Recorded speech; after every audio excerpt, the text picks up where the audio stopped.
Tchaikovsky's music, like that of no other composer, tends to get you right there.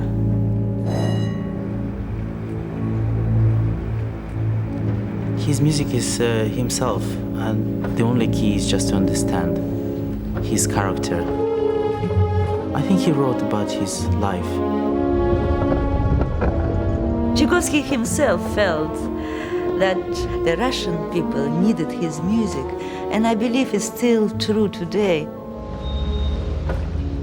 I set out to write a book on Tchaikovsky, a single volume to take 4 years. It ended as 4 volumes taking 16. I simply hadn't realized just how great a composer he was. It's time we change our perception of Tchaikovsky from gay mad Russian on the verge of nervous breakdown and put the record straight. Я с детства люблю музыку Чайковского. Здесь, в центре города, очень много мест связано с именем Петра Ильича Чайковского. К сожалению, близко трамвай не проходит там.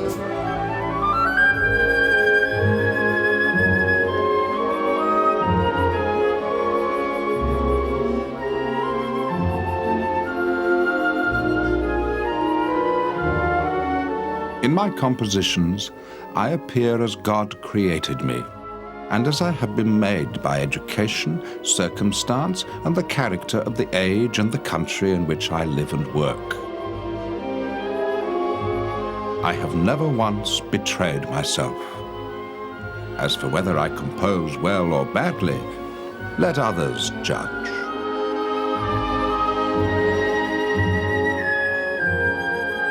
Наш оркестр как-то больше, чем другой, наверное, оркестр связан с Чайковским. Во-первых, Чайковский дирижировал в этом зале. Что-то от души остается в этих стенах, в этом городе. Чайковский, у него есть такая смелость быть таким откровенным до конца свое сердце. Если мы будем говорить о Бетховене, Бетховен ведь не беседует лично со мной. Бетховен всегда беседует с человечеством.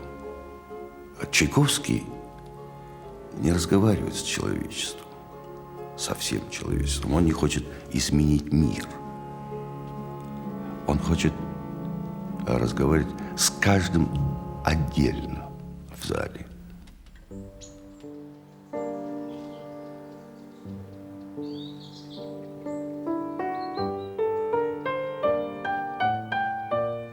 This is Tchaikovsky's last home, a secluded dacha on the outskirts of Klin, about 85 kilometers from Moscow.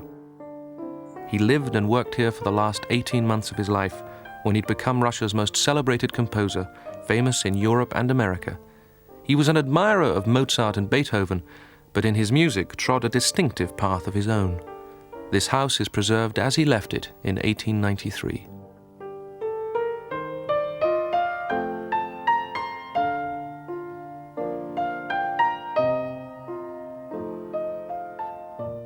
I always dreamed to play on Tchaikovsky's piano. The very essence of his piano music, it's very intimate, very personal. And of course, the touch of his piano brings you closer to the soul of the composer.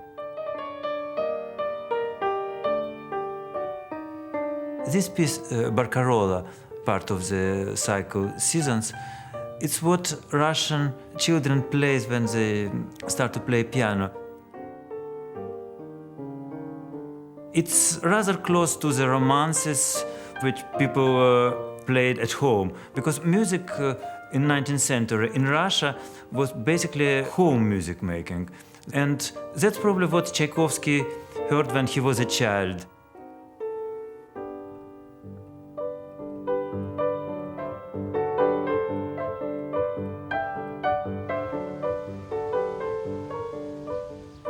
Peter Ilyich Tchaikovsky spent his childhood in the town of Votkinsk, 1,000 kilometers east of Moscow. His father was manager of the steelworks, one of the most important in Russia. The Tchaikovsky family lived in a grand house overlooking the reservoir in the center of town.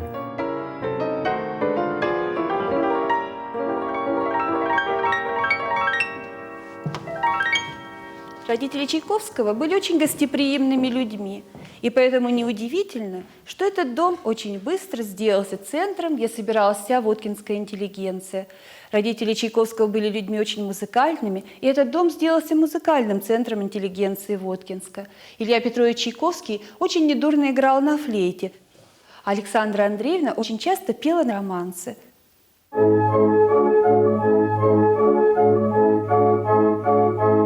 The family also had a large orchestrion, which was a kind of sophisticated barrel organ.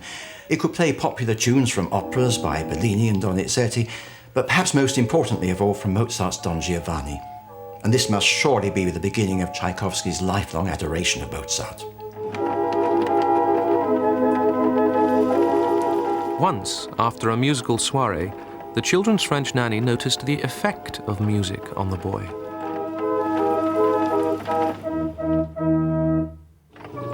The Tchaikovskys had guests, and a whole evening was spent in musical entertainments. Peter became so tired that he went upstairs earlier than usual. When I went to the nursery sometime later, he was weeping. "It's the music," he replied. But there was no music to be heard. "Get rid of it for me. It's here, said the boy, weeping and pointing to his head. "It won't give me any peace."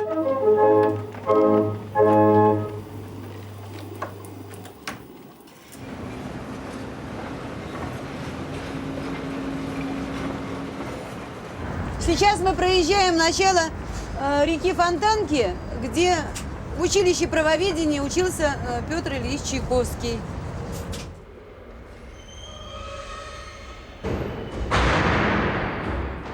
Tchaikovsky went to the School of Jurisprudence in St. Petersburg, aged 10, and studied there for 9 years. It was a prestigious training school for the civil service. There was a strict code of discipline, beatings were common, and homosexuality widespread. As a schoolboy, he had already started writing music. Я держу в руках самую первую сохранившуюся рукопись Чайковского. Романс «Мой гений, мой ангел, мой друг», который написал Чайковский в возрасте 17 или 18 лет. Он еще не музыканта, а только ученика училища правоведения. Он еще не знает теории музыки доскональной, поэтому почерк неуверенный. Чайковский как бы рисует ноты. Это как бы нотный текст, выдает в нем руку начинающего музыканта. Aged 22, Tchaikovsky decided to give up his civil service career and enroll with the first students at the new Conservatoire of Music in 1862. It was established by Anton Rubinstein, a great admirer of Western European music, and was a decisive step in introducing that tradition to Russia.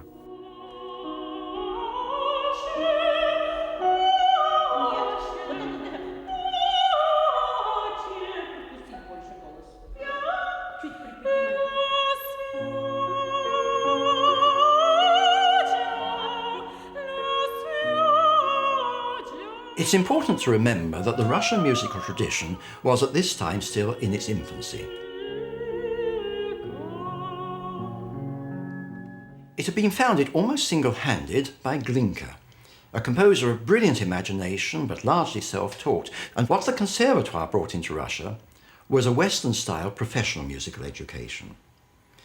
This was what distinguished Tchaikovsky from his contemporaries like Borodin, Mussorgsky and Rimsky-Korsakov, who, like Glinka, were musical amateurs. In 1865, Tchaikovsky got his first public performance when his characteristic dances were conducted by Johann Strauss, the great waltz king, at Pavlovsk Park near Petersburg.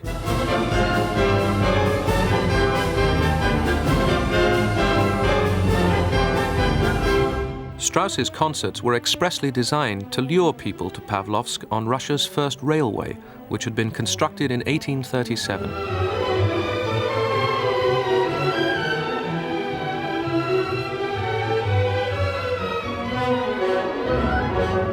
This This music is very surprising because it doesn't sound at all like what you'd expect from a student from a conservatoire.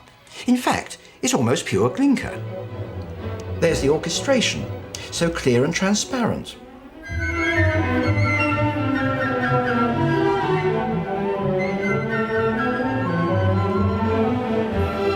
There's the constant repetition of a tune against ever-changing backgrounds, pure Glinka.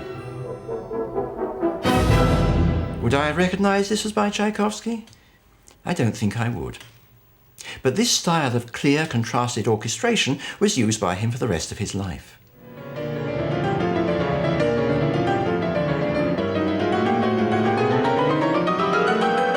Immediately after graduating from the Petersburg Conservatoire, Tchaikovsky was given a post teaching theory of music at the newly established Moscow Conservatoire in 1866.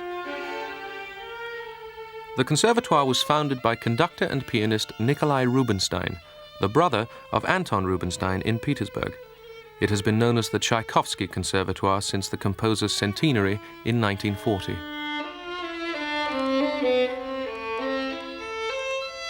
In 1874, after finishing his first piano concerto, Tchaikovsky came to the conservatoire to see Nikolai Rubinstein and to play his concerto for him in order to have some advice on his piano writing. He started to play.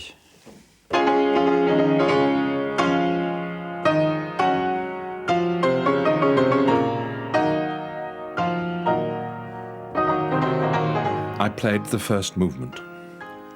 Not a single word. Not a single comment. If only you could have known how foolish, how intolerable is the position of a man who offers his friend food he has prepared, and his friend eats it and says nothing.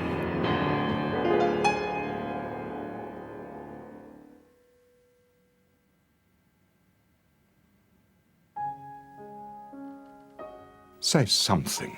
If only to tear it to pieces with constructive criticism, but for God's sake, just one kind word, even if not praise. I fortified my patience and played on to the end.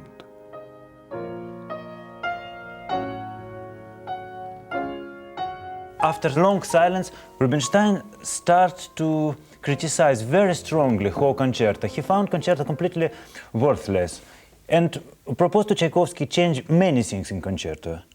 Tchaikovsky opposed and told, "I will not change a note," and he left being completely angry and devastated.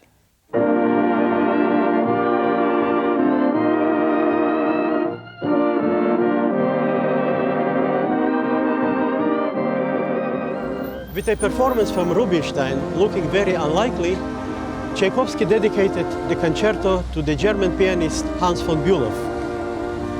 Bülow was delighted and took the piece on his American tour and premiered it on October 25, 1875, here in Boston.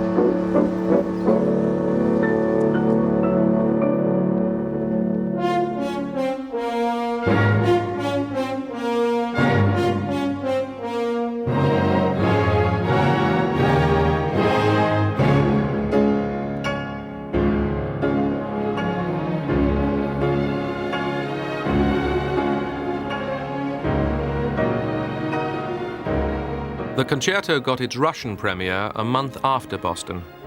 Rubinstein, who'd originally called the concerto derivative, trite and vulgar, eventually changed his mind and as pianist and conductor became one of its most persuasive champions. The concerto is one of the most popular in the repertoire, thanks to the composer's lyrical gift and its predominantly cheerful mood, which is quite unusual for Tchaikovsky.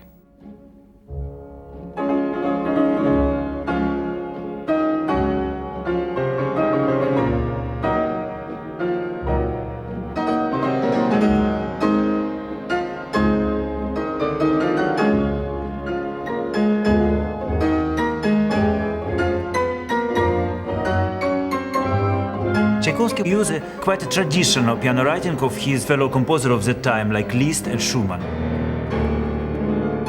But what makes it really unmistakable, it's his use of the melody and his use of composition. For example, he starts with one of his unmistakable Tchaikovsky lyrical melody like that.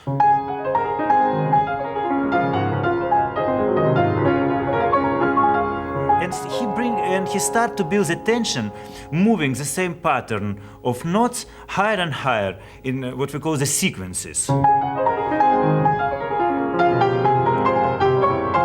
higher.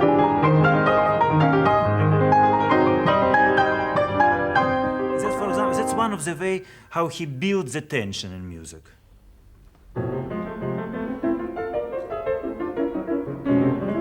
One of the things I find interesting in Tchaikovsky writing is rhythmical side of his work.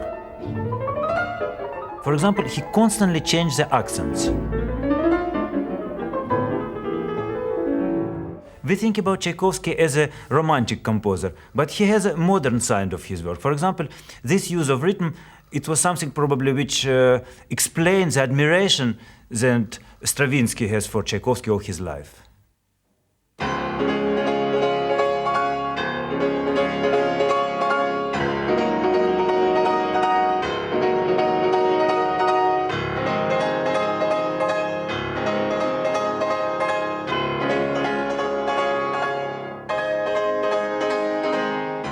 I often use Tchaikovsky's first piano concerto for testing pianos because the opening chords of it are excellent to see how big the sound of the piano is.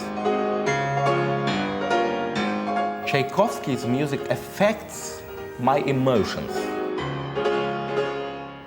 Well, of course, we all know that emotions can be a dangerous thing. I don't think anybody will deny that we Homo sapiens have to be guided by reason. But on the other hand, sometimes there are situations when, if we are to act rightly, we need to listen to what our hearts are telling us. Who knows, maybe this is why Tchaikovsky's music is so dear to us.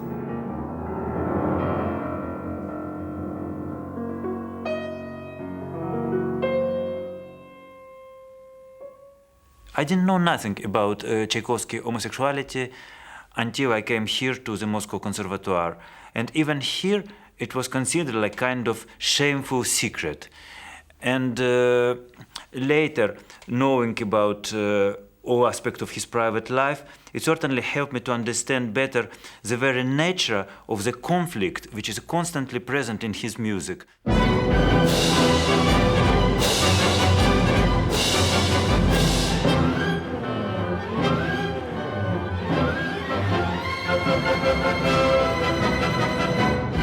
So often with Tchaikovsky there is the connection between his life and his music.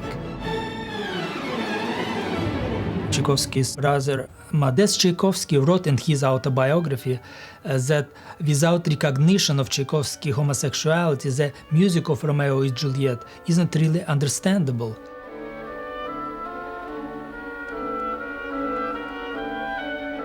We know that when he was composing Romeo and Juliet, Tchaikovsky had passionate infatuation with conservatory student Eduard Zak.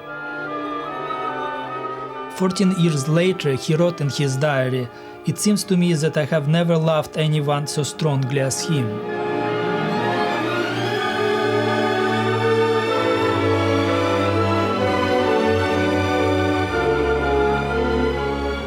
I find it interesting because I'm a gay man. I don't think it alters one's feelings and responses. I don't think it means different things are stirred within one. Genius is a universal thing. Art is beyond, though it embraces, it goes beyond sexuality.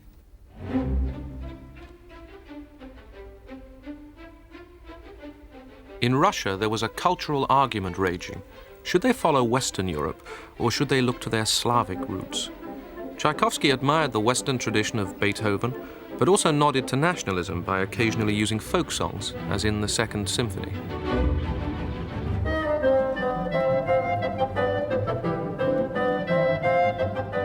Мне кажется, что когда Чайковский хочет быть очень народным и берет материал цитаты народной музыки, мне не кажется, что это самое удачное в его музыке.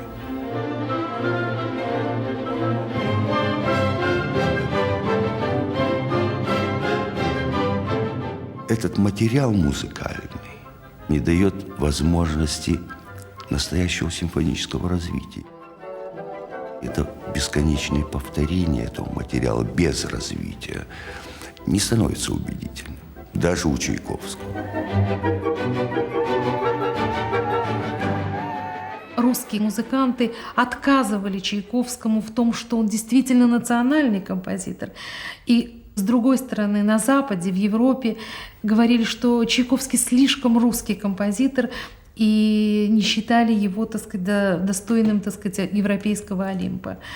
Но в том-то и дело, что природа Чайковского — это органическое соединение национальной русской природы и европейского музыкального мышления. И, в общем-то, Чайковский был гражданином мира, и его музыка принадлежит всему миру и понятна, и открыта миру. К сожалению, трудное детство, и, в общем-то, я росла без отца. Не дало возможности мне закончить музыкальное образование. Хотя музыка для меня в жизни очень много значит. Я пою в народном коллективе, это мое хобби. Пою русские народные песни. Очень часто я связываю классическую музыку с русской народной. Ну а из «Лебединого озера», конечно, больше всего я люблю танец маленьких лебедей. It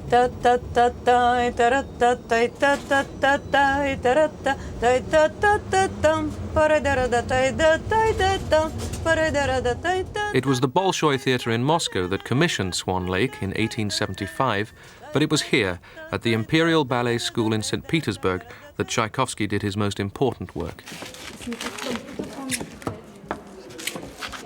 It's hard to believe that Swan Lake, perhaps the most famous ballet ever created, was a failure when it's first produced in Moscow. But what has surprised me, that is critics who at that time wrote that Tchaikovsky's music is monotonous and boring. For me as a ballerina, it's just the opposite. His music is sublime, it's fulfilling, and serene, and everything.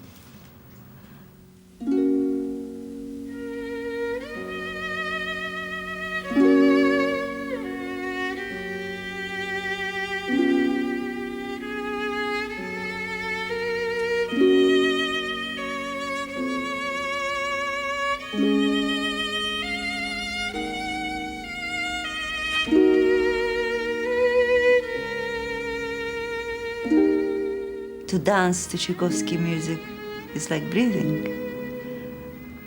For example, in Swan Lake, just listening to the music, I can imagine how to dance, and somehow a body must sing.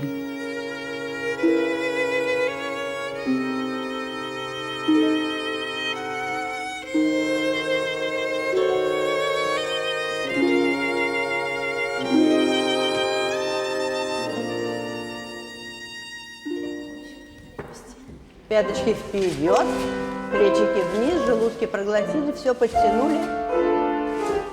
Swan Lake only triumphed when it was re-choreographed after Tchaikovsky's death by Marius Petipa and Lev Ivanov.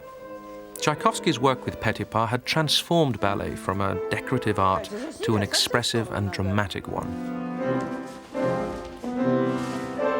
The first collaboration between Tchaikovsky and Marius Petipa was ballet The Sleeping Beauty. And it was very happy and unusual collaboration because it was an equal partnership. At that time, the ballet master, the choreographer, had complete authority. His word was law, and ballet composers were like musical servants.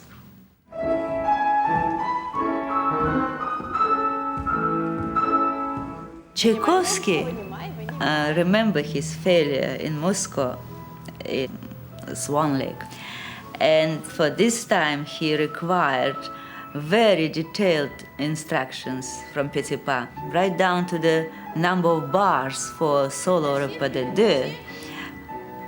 And Petipa, for the first time, he's really willing to adjust his ideas to accommodate Tchaikovsky. And the result was a masterpiece. In Tchaikovsky's time, it was the Imperial Theatre, the Mariinsky, more recently known as the Kirov, that commissioned ballet and opera performances. And Tchaikovsky wrote a great deal for the stage, 3 ballets and 10 operas. Направо от нас Мариинский театр. Здесь произошло мое знакомство с Петром Ильичем Чайковским.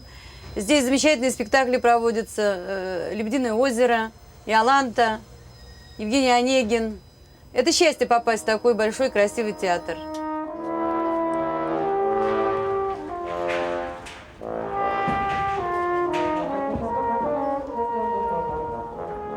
It's important for us to remember that 5 of his operas, as well as Sleeping Beauty, great ballet score, were premiered on this stage of Mariinsky Theatre. Значит, после этого дашь мне 40. Tchaikovsky's most popular opera, in his lifetime and since, is Yevgeny Onegin. It was composed when Tchaikovsky was 37 and premiered in Moscow by students of the Conservatoire. It's about young people and their passion. And I find Onegin, of course, endlessly beautiful, dramatic, lyrical scenes rather than grand opera.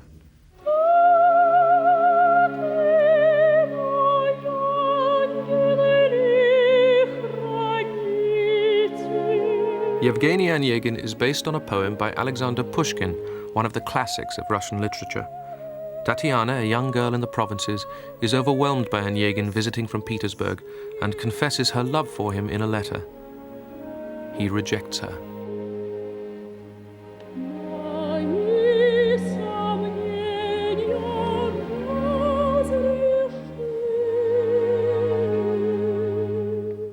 I so thoroughly identified myself with the image of Tatiana that she became for me a living person.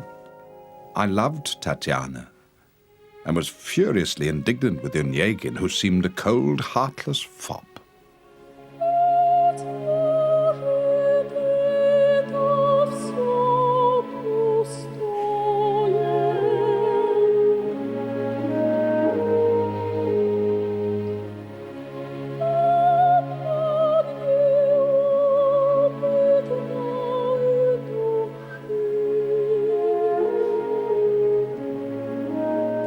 That central phrase of Tatiana's,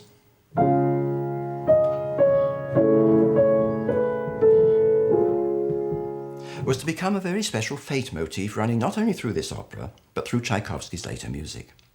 Sometimes it's simply a 6-note descending contour around which new fate themes are built, but at other times Tchaikovsky uses it explicitly. For instance, Lenski, another of the main characters of the opera, quarrels with Onegin, challenges him to a duel, and is killed. So how does Tchaikovsky open the aria he gives Lenski just before he meets his fate? Well, he takes Tatiana's phrase,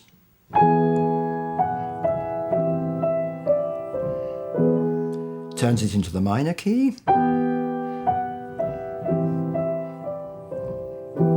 and with a little twist at the end, makes it Lenski's opening phrase.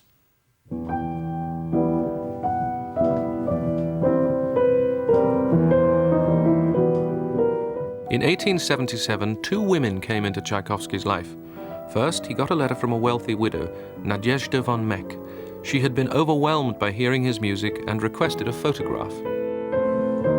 I want to search your face for clues as to those sources of inspiration, those feelings which inspire you to compose music, which transports me into a realm of sensations, aspirations, and desires that life itself can never satisfy.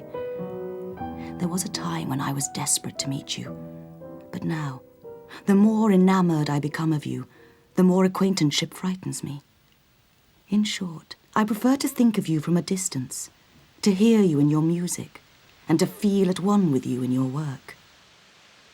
Tchaikovsky and von Meck never met, but kept up an intensely personal correspondence in 1,200 letters over 13 years. She rescued him from financial difficulties with a yearly stipend, which meant he could give up teaching and concentrate on composition. The other woman, Antonina Milyukova, a former student at the Conservatoire, wrote Tchaikovsky a letter confessing her love. Surprisingly, aged 37, Tchaikovsky decided to get married. I think two reasons decided Tchaikovsky to marry. First, he knew that rumours about his homosexuality were circulating.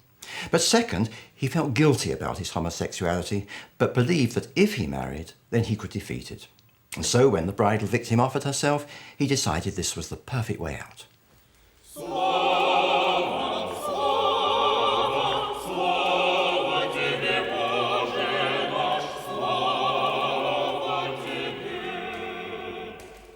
Чайковский не хотел привлекать широкого внимания к факту своей женитьбы.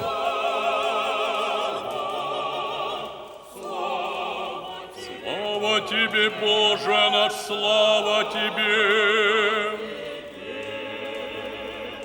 Кроме священника, в церкви со стороны жениха присутствовали лишь его младший брат Анатолий и молодой скрипач Котек, любимый ученик Чайковского и предмет его глубокой душевной привязанности.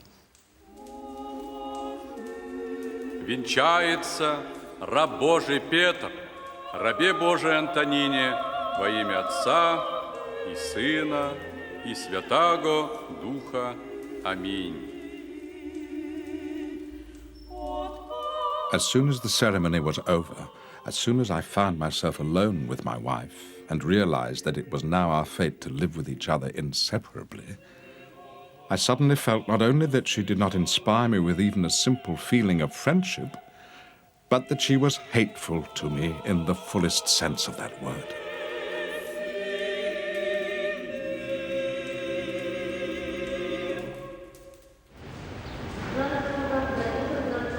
For their brief honeymoon, Tchaikovsky and Antonina took the train to St. Petersburg, but things never improved. He referred to her as the reptile. The couple separated after 3 months, and even during that period spent barely 4 weeks together. Ironically, though, the effect of this emotional turmoil was one of the richest creative periods in Tchaikovsky's life.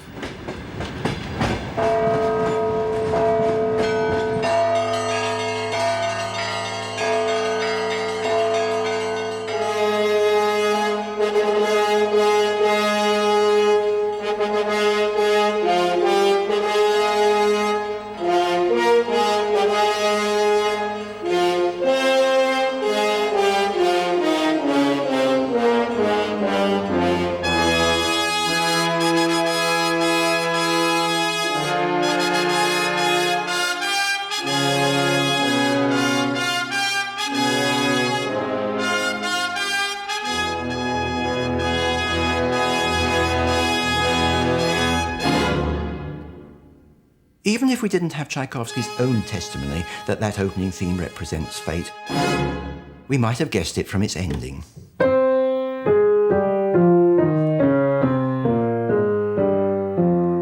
A descending scale, which in Tchaikovsky's music so often represents this fateful force which he believed controlled his whole destiny.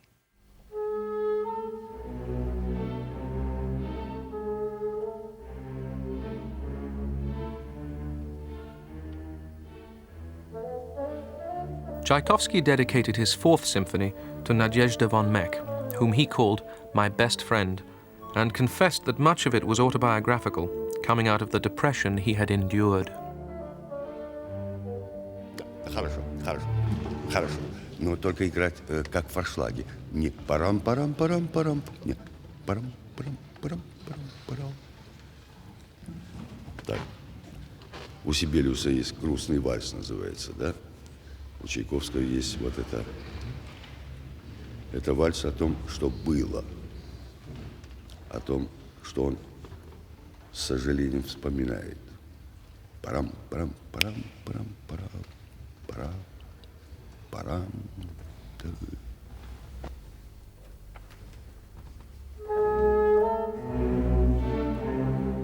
I should not wish symphonic works to come from my pen which express nothing, and which consist of empty playing with chords, rhythms, and modulations. Should a symphony not express those things for which there are not words, but which need to be expressed? Чайковский, для него очень характерно пользоваться в тревожных эпизодах или в предчувствии каких-то катаклизмах. Пользоваться иногда не очень красиво звучащим инструментом. Например, очень низкий гобой. Причем Чайковский пишет пианиссимо. Хотя прекрасно знает, что гобой пианиссимо это сыграть не может никогда. И это будет звучать и не очень приятно, нужно сказать. Но в этой неприятности есть ощущение тревоги, предстоящей катастрофы.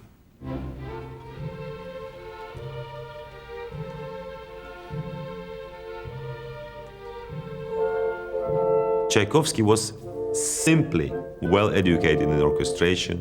He learned a lot from Beethoven, But he also learned a lot from Mozart. His clear timbres. Woodwinds playing was the woodwinds. Strings playing was the strings. Rhythm percussions. And after that, combined, you have melody, strings, harmony, winds. It's very, very simple.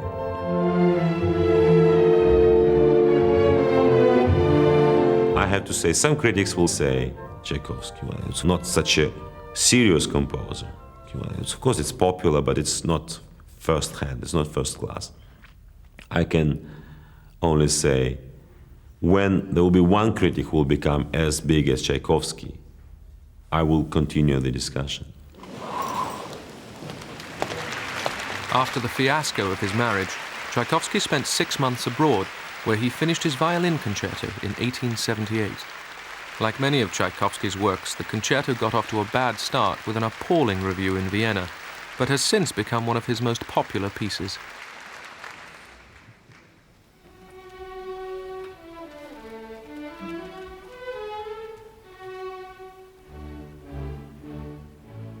Sometimes when I play Tchaikovsky music, I feel that I'm becoming part of it. I'm becoming part of the music, part of his life, that I'm suffering together with him. I love life the way he loves it. And this is also one of the greatest things one must understand, that one must try to be a good artist to perform Tchaikovsky music.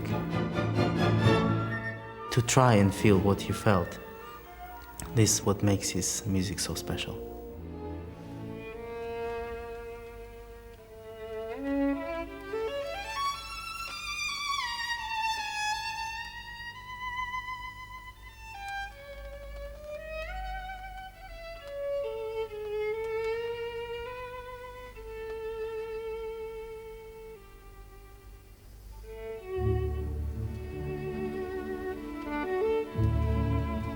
The concerto was dedicated to the Hungarian virtuoso Leopold Auer, who declared it unplayable.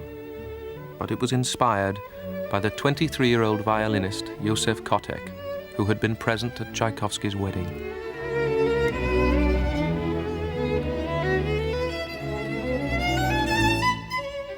He writes a lot about love, because that was one of his tragedies. And that's what he could do very well, writes about love. And everywhere, almost in every piece, he writes about it, and one can feel it. And this is amazing, what sort of feeling he has for music.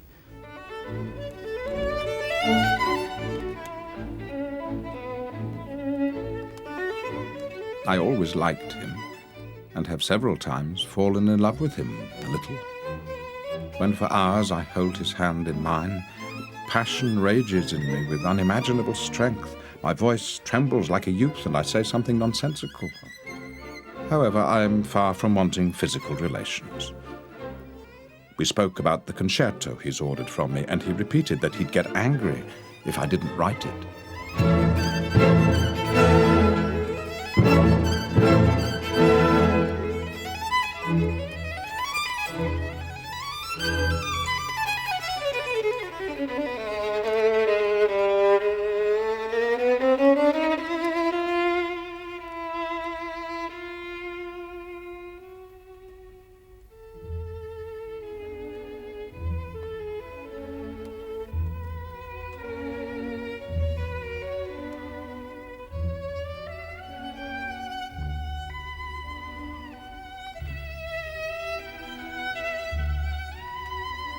Tchaikovsky himself admitted that after the Fourth Symphony, something new has opened in his heart.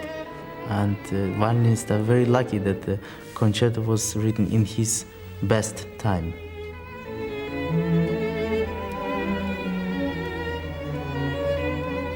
I think he did something very new and quite revolutionary. He used everything. He used fantastic resources of the violin.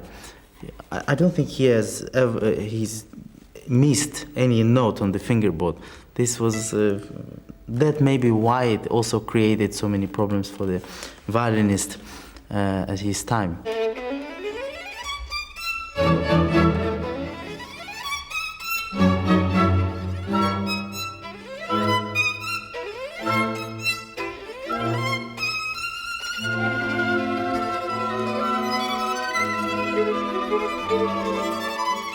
Tchaikovsky was totally in love with Mozart, but also the score of Carmen. The brilliant ability of Georges Bizet to put drama and music so well together. Hardly they knew about Bizet in Russia. Tchaikovsky was already modeling for himself Carmen. So finally he was able to achieve what his, let's say, masters, big masters for him, achieved before him. It was Queen of Spades, picked down. It's ideal, dramatically, and it is great to know that it happened here, on this stage, in the Mariinsky Theater.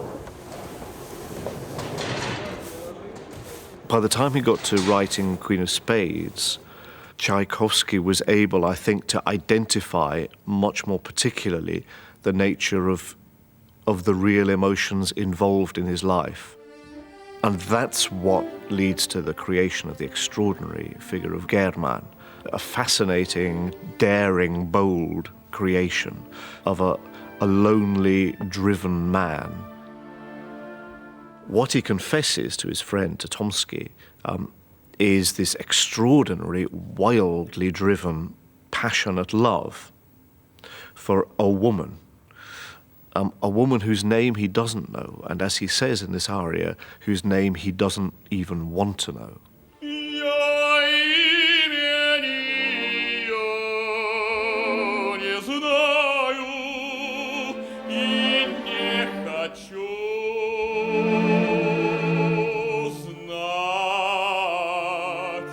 He's terrified that by naming it, this unnamed passion, that the danger will lead to his own destruction.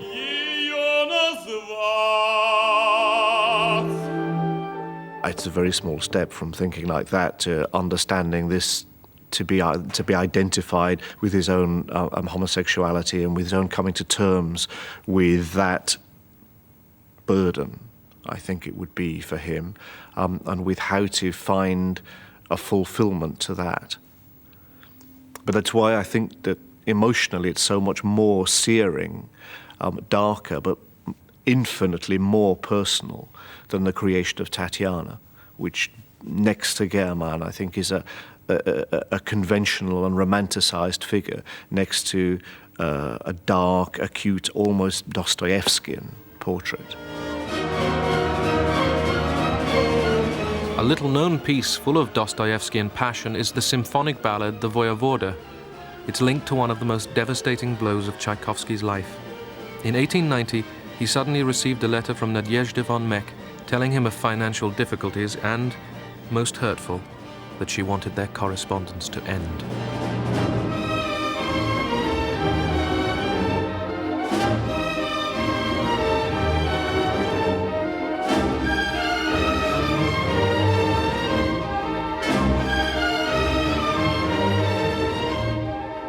Tchaikovsky had begun the Voyevoda about a week before he heard from von Meck, and progress had been slow. But after the shock of her letter, he sketched it in only 12 days.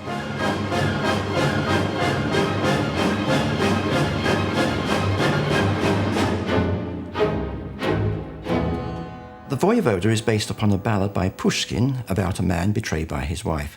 And I find it hard not to hear in some of this music the effect upon Tchaikovsky himself of this betrayal by his most beloved and most trusted friend. It's some of the most ferocious and dissonant music he ever wrote.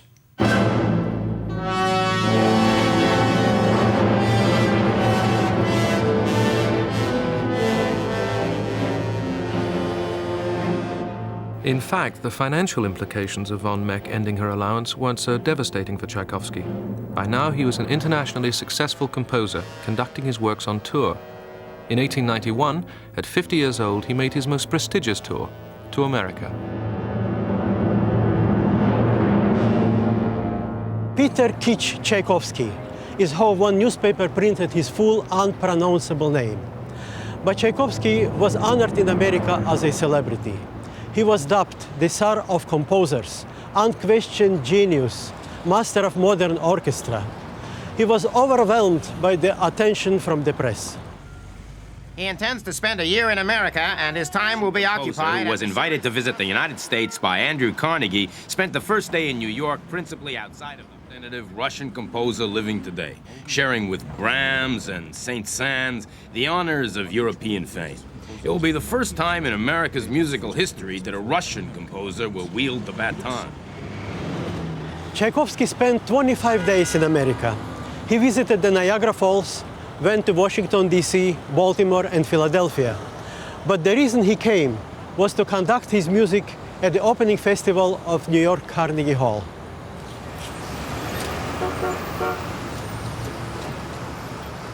Everyone here pampers, honors, and entertains me. It turns out that I'm 10 times better known in America than in Europe. Works of mine that are still unknown in Moscow are performed here several times a season. I'm far more a big shot here than in Russia.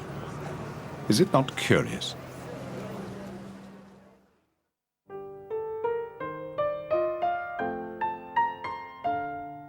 Tchaikovsky may be one of the most popular of composers, but he was not especially innovative in musical history. All the same, his achievement in ballet music was hugely influential on Stravinsky. Tchaikovsky's last symphony, the Pathétique, is the supreme example of cathartic melancholy combined with a revolutionary structure. The emotional power of his work influenced Puccini, and the structural innovation, particularly ending with a powerful slow movement, was taken up by Mahler. Tchaikovsky dedicated the symphony to his nephew Bob Davidov, to whom Tchaikovsky had become a sort of father figure. He confessed publicly that the symphony had a specific subject, but wouldn't reveal it. "Let them guess," he said.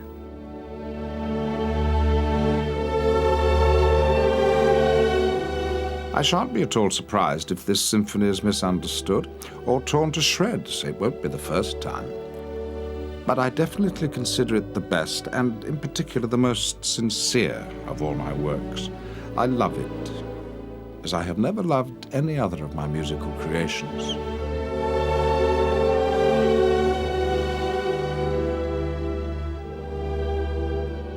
The Pathétique is the most original symphony in the 70-plus years since Beethoven's Ninth. Tchaikovsky seems to rethink the whole nature of what a symphony might be. And its expression is so intense, so filled with pain, turmoil, and a very bitter irony. I simply cannot believe it's not a personal document setting out a profoundly tragic experience, and one which, as Tchaikovsky himself would have said, only music can express. Рукопись шестой симфонии – важнейший документ, потому что именно на этих страницах как бы запечатлен дух композитора. Запись стремительная. Карандаш, кстати, Чайковский всегда писал мягким карандашом, поэтому его записи – это портрет композитора. Запись идет легко, карандаш легкий. Вот что-то мысль споткнулась, сразу карандаш темнеет, потому что он врезается в бумагу. И вот наступает в музыке решительный момент, который мы сейчас знаем с этим страшным ударом литавр. Это такое напряженное, страшное место, а Чайковский выписывает его легко, потому что оно уже звучало. Этот слом, этот срыв, этот важнейший драматургический момент для Чайковского был ясен заранее.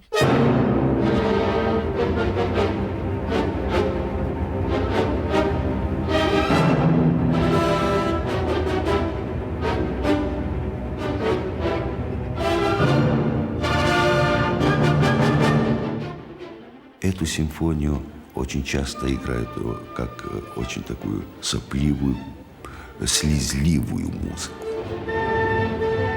Мне кажется, что Чайковский приводит героя к концу страшному, так достойно. Он знает неизбежность, да. Он знает неизбежность вот этого конца.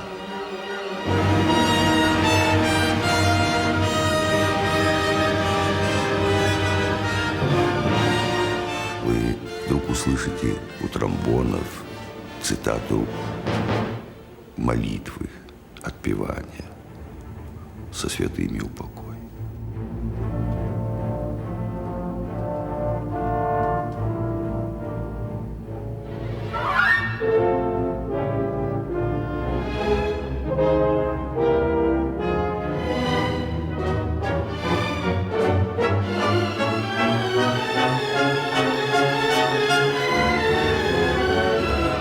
Tchaikovsky died, aged 53, on November the 6th, 1893, only 9 days after he'd conducted the premiere of the Pathetique Symphony in the Philharmonic Hall.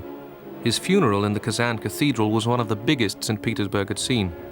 But even before it had taken place, rumors about his death had started circulating. Есть две точки зрения. Одна официальная и общеизвестная о том, что он умер от холеры. А вторая – то, что он покончил самоубийством. Я придерживаюсь второй точки зрения. Почему? Потому что существующие материалы настолько противоречивы, и так они ложно освещают события, не сходятся свидетельские показания людей, которые присутствовали при его кончине. Они не сходятся. Tchaikovsky died in the apartment of his brother, Modest, in St. Petersburg, after an illness lasting 4 days. The suicide story maintains that Tchaikovsky was summoned to a court of honor by former pupils of the School of Jurisprudence. To prevent the breaking of a homosexual scandal, Tchaikovsky was told to poison himself. Surely, they claim, his infectious body could not have been displayed in an open coffin if he'd died of cholera. The official version has the composer drinking a glass of infected water, and its supporters maintain the contradictions around Tchaikovsky's death are exaggerated. It was well known at this time about Tchaikovsky's homosexuality, and so many people from a school of jurisprudence had the same inclinations in Tchaikovsky that it would be meaningless to try Tchaikovsky on a so-called court of honor. Я должен сознаться, что начинал свою исследовательскую деятельность почти 100% уверенным в том, что Чайковский покончил жизнь самоубийством.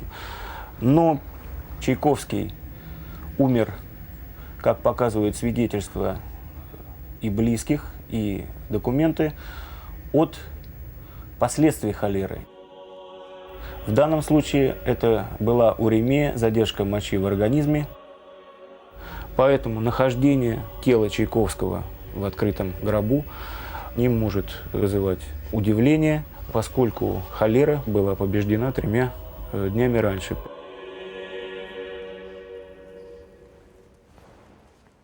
However Tchaikovsky died, it doesn't change the music. In the slow finale of the Pathetique, Tchaikovsky adds his own musical enigma in the way he scores the main theme. It is heard, but not played. Значит так, мы играем сначала только первые скрипочки, начало. Да. Написано так, да?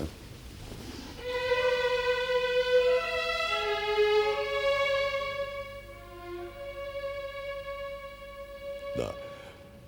Никто не догадается, что это 6-я симфония начала, правда? Или, например, 2-е скрипки играют.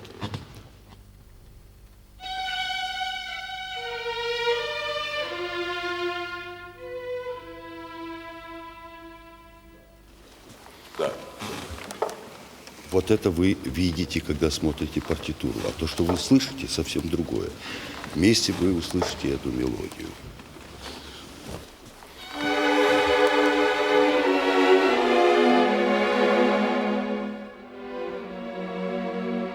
When this melody returns later in the movement, it is played directly, not divided up between the violins.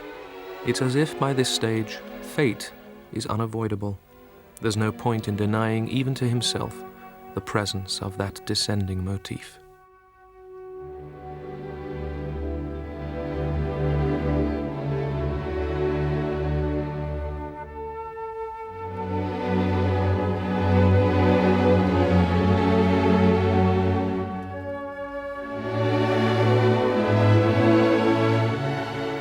Даже не задумываясь, он построил мелодию таким образом, что она как бы сходит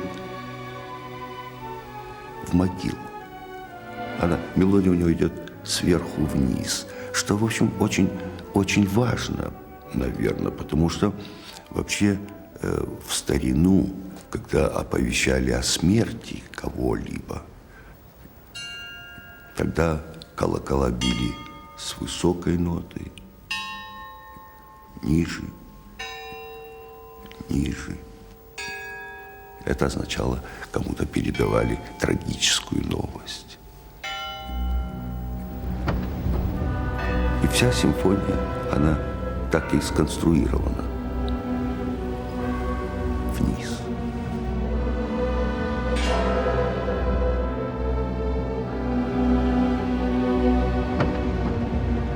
Музыка Чайковского мне помогает в жизни, не знает ни границ, ни пределов. Музыка лечит людей, это бесспорно. Во всяком случае, мне она помогает лучше всяких таблеток.